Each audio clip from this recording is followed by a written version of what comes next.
example, kunin natin yung ano yung mga libro. Sa course naman tayo. Nasa mga course. Halimbawa yung kumukuha ng mathematics. 1.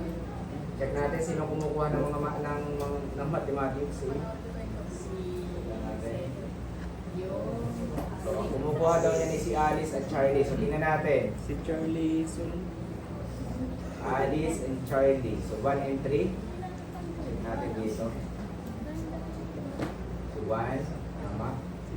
Mathematics and 3. 1. Ayun. Tama, ano? Okay, so, yun. Ang babaliktad naman. Yung pag-reverse naman, bibilangin nyo naman yung lahat ng yung kumukuha naman na estudyante ng ganitong yung kumukuha ng ganitong courses. Ano? So, yung kanina yung courses naman na kinukuha ng isang estudyante. Ano? So, kaya yan ay many-to-many relationship. So, ayan. But aside from this, pwede pa rin kayo gumamit ng iba pa. Pwede kayo gumamit ng raw para magawa kayo ng sarili nyong query. Or yung isa pa class, di ba meron din ditong database query builder. Doon sa ating documentation, aside from the ORM, meron din class tayo dito na sa baba, ayun, query builder. Parang ORM din yan. Pero mas maraming methods ang query builder. Kagaya ng sa code operation, halos ganun din. Halimbawa, mag-get ka na lahat ng students dito class, ini-specify natin ang table. Di ba doon sa kanina, hindi? Ang tinatawag natin ay this student model. Kasi yung model na yon, nandun lang naka-indicate kung ano yung table. So dito naman class, kung halimbawa, wala or hindi kukuha ka from this student model, kukuha ka ng records from other table. So di ba, ang mangyayari dyan, hindi ka na makakapag-dis or yung gagamit ka ng raw kasi ang gagamitin niyang table name is yung student. So for example, kukuha ka sa ibang table ng lahat ng records. So dito class, pwede na natin gamitin din itong tinatawag natin na query builder. So halimbawa, dito. Kuha lang ako dito ng get student. So pwede natin class gawin na return lang natin yung magiging output. For example, return this table. Ayun dito class, pwedeng ilagay natin yung table na kukunin. Halimbawa, yung table ay courses. So lahat ng table o lahat ng records ng table courses, yun lang ang makukuha. Okay? So, get students. So, di ba yan yung nasa model, tawagin natin dito. For example, lagay lang tayo dito ng function. Get all students.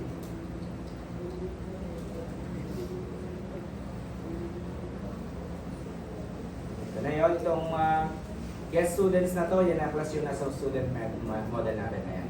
So, tinawag ko lang dito kay controller. So, again, diba, dati wala pa itong laman, pero di kayo maglagay ng sarili nyo dyan laman.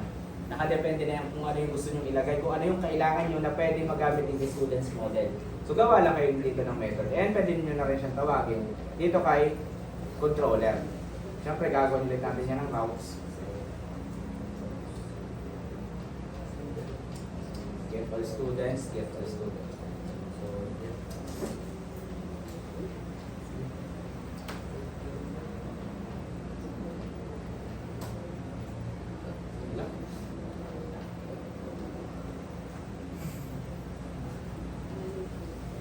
Get all students. Naman, get all students. Routes. Ito yung ating gagamitin na routing. Get all students. Get all students.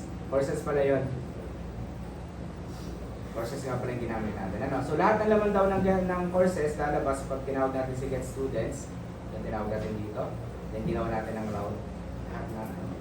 Then meron din tayong class dito na yun nga, sa query builder, napakarami na pwede natin gamitin. Bawa ay query binding, yung may where, or where, not where, or not where, like or like, not like. So, depende yan sa inyong in, meron din. So, for example, yung where. For example, the method chaining na tinatawag, pwede nyo yung ibaba. Bawa. Lagyan natin ay where. Course ID is equal to 1. Save lang natin. Wala pa nalalabas lang dito ay yung mathematics. Bawa naman, gagamit ulit mag-chain pa tayo ng isa pa. Bawa ay or where. Course ID is 2. Okay. Save lang natin. So dapat dalawa nalabas dyan. Mathematics at Computer Science. Okay. Kung halimbawa naman, para mangyari din select all from courses where course ID is equal to 1 or course ID is equal to 2. Parang ganon. Pag inalis nyo naman yung or, ang magiging katumbas niyan ay n. Where student ID is equal to 1, tapos n, student ID is equal to 2. Parang ganon. So, ibig sabihin, magpo-false na to. Kasi wala mag-empty, wala siyang makikita ng ganong klase ng record na parehas ang magkaiba ang ID. Okay, kaya yun ay n. So, dapat magtuturo lahat yan. So, wala naman ikaw record na may ID na 1 at the same time may ID na 2. Kaya dun sa or where, ayan. So, meron din yan class ng joining ng tables. Ay, join. Join. Example. Student courses. Natin, so, bawa.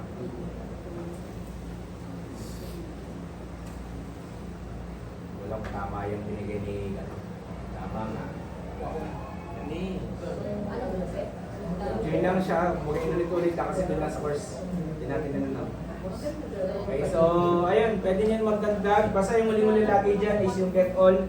Get or get all. Pag single, pwede get lang record. Pag get all, yung madaming rows na kinukuha. So again, lahat ng mga yan ay nandito lang sa documentation natin. Conditioning, aggregate, select max. Pwede rin tayo mag-specify. Diba, dito ay ano kinuha natin. So lahat ng columns. So dito class, pwede natin i-select lang yung gusto natin. Bawa ay course ID, by course name lang. Save.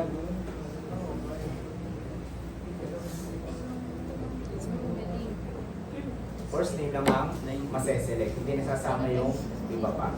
Select, comma lang, ikaw, ano lang. Comma lang tapos yung gusto nyo bang isama na column. Ayan. Course code. Wala pala tayong course code. Course ID.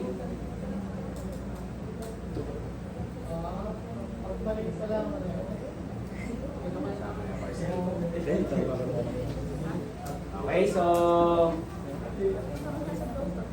imagination, meron po ba dyan? May mga example naman dyan, pwede nyo gamitin between, not between. So halimbawa, yung inyong query ay ano, yung where clause nyo, halimbawa, may where na dito, where status is active. Tapos yung group naman, ginagamit kapag gusto nyo maglagay ng parenthesis.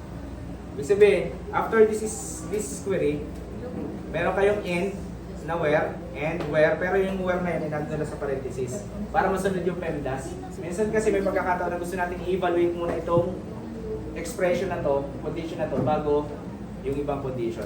So pwede natin yung gamitin yung group para mag-group mag-group ng mga conditions. Limit, offset, pagination, order by, group by, having. So halos nandiyan na lahat ano. And then, kung wala doon sa mga nabanggit, meron pa rin naman tayo tinatawag na row. Meron pa rin dito row. So ang gagawin nyo naman yung statement, yung select all from user's word. Lagay nyo lang, array lang dito. Okay, kung halimbawa, hindi pumasok, meron kasi mga queries tayo na wala dyan. Hindi ko na talaga sinama yung dinagdag. So yung mga queries na gusto nyo gawin pero hindi available kay Query Builder, hindi rin available kay ORM, pwede nyo gamitin yung row. Para kayo magpo-formulate. May mga queries kasi di ba na-experience pa yung queries may mga then, if, ganyan, gagawin then. Yung hindi nyo na kayo mag-if statement doon sa inyong program, doon na sa database, may mga ganon, pwede nyo gawin yun. Ano? Hindi lang naman select statements, workflows, or other kung ano pa mga functions meron sa SQL. Pwede rin kayong mag-concatenate doon, okay na mga queries, etc. Napaka-broad ng SQL. Okay, so ayun. So again, dalawa na pwede nyo gamitin, Query Builder, tsaka yung ORM. Pag mga simple lang, kaya na ng ORM na lang gamitin nyo. Kung hindi kaya, gamitin nyo naman si Query Builder. Okay? Okay, so sino sa inyo nakapag-try na kumuha ng input from the forms? Yung forms, magtatayo ka dun sa form, pag-submit mo, makukuha dun sa ano. Wala bang nakapag-try? Yung para sa crude. Kaya magiging sample ninyo ano? Sample. Yung magiging next activity nyo yung fully functional na crude. Yung ini-input na lang. Tapos pag nag-update, para may mga text na lang. Ano? Ayun ang sunod. Ano? Paano nyo gagawin? So, may papakita na ako sa inyo dito, class. Sample. So, dito meron na akong view file. Si sign up. For example, ayan. Meron ako dito ng sign up. Okay. Then may tuturo din ako sa inyo kung paano mag-create ng URL. Ayos. Diba? Halimbawa, paano ba tayo mag-create ng URL gamit sila pala? Hindi kasi tayo pwedeng gumamit ng direct na href, http, ganyan. So, ahref, dito class, meron tayong tinatawag na site URL na function. Yan nga lang class, kailangan yung enable. Paano enable? Punta kayo ng autoload. Dun sa helpers, ang ilagay nyo yun, URL. Para magamit nyo yung site URL at saka base URL. So, ano pinagkaiba ng dalawa? So, for example, ito, yung form action ko. Pag sinubmit ko daw, for example, pag sinubmit ko daw yung form, yan, yung form natin. Pinili ko yung button na sign up, for example. Okay? Mapupunta siya, di ba yung action natin, yan yung page kung saan mapaprocess. Ibig sabihin ito class, site URL. Ito class, pinaiksing echo lang ha. Yan yung PHP space echo. Pwede naman ganyan lang. Lagyan nyo lang ng equal sign after no question mark. Pero echo lang yan. Then ito daw, ito naman class na yung tinatawag natin na route, yung route na pupuntahan. Okay? Again ha, yan yung route na pupuntahan pagka sinabit yung